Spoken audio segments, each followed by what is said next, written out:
Hello, this is Gerald Overmars. Let's run through the meanings of the letter combinations in the word range, and go to the mindset of each letter one by one and recognize actually what is being described.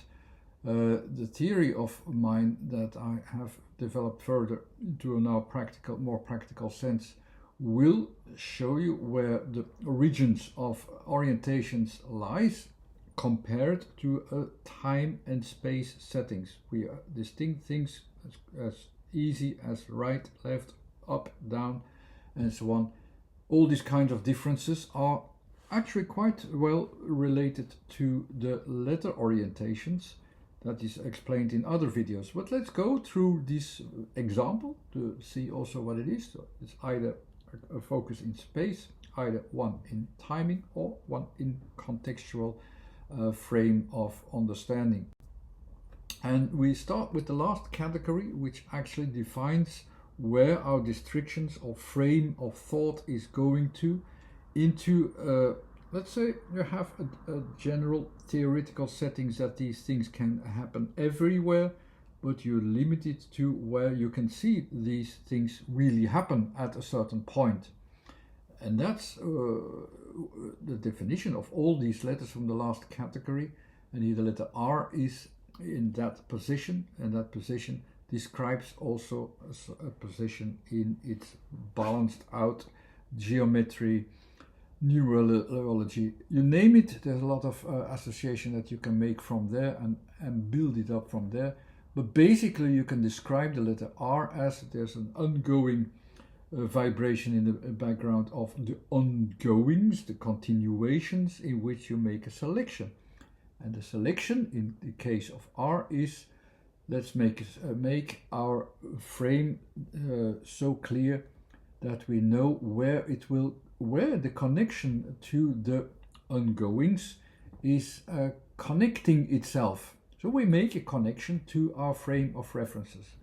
Just to make it easy, we go towards the middle focus, because that's where we want our main focus to be. That's our desire, that we have the now moment where we want to realize everything, even if it's not necessary. Let's focus upon the now. So we have the to and the towards it and from it of R. Where will it go to? It will go towards the letter A and the next letter. The letter A is about the starting point, just beneath us on the floor. That's our starting point, which is also at the same time focusing upon a central value in the middle. And at the same time, with the central value of foundation, I also have a random application acquaintance that's where I meet, my realization in space. That's the letter A as a foundation. It's there. In a way, there is also already a range. So if I connect to it, I have to connect actually always to the 2 points.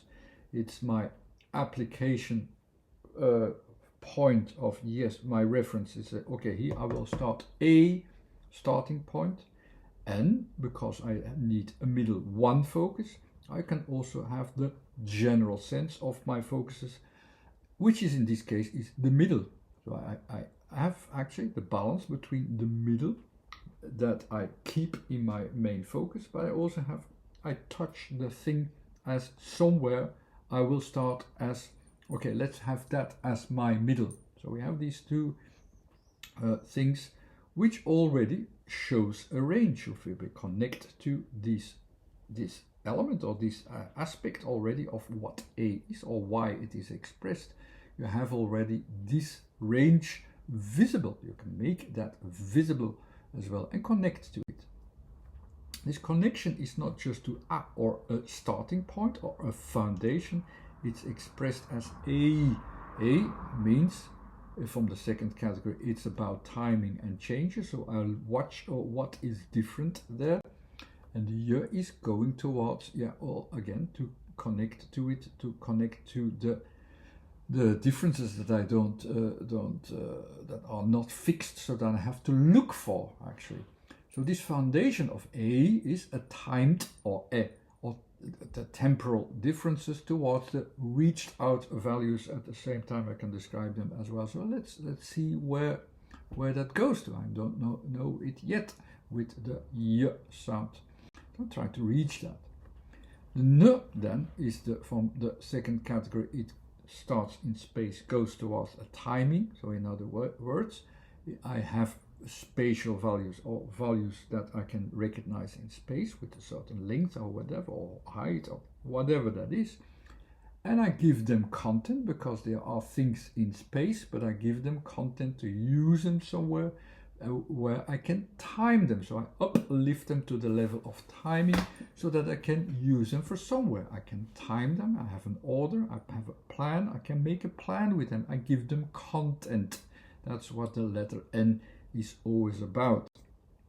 The G is where will I reflect that content. I will reflect it to bigger values, a comparison or reflection to the bigger values. In that kind of order I balance that out.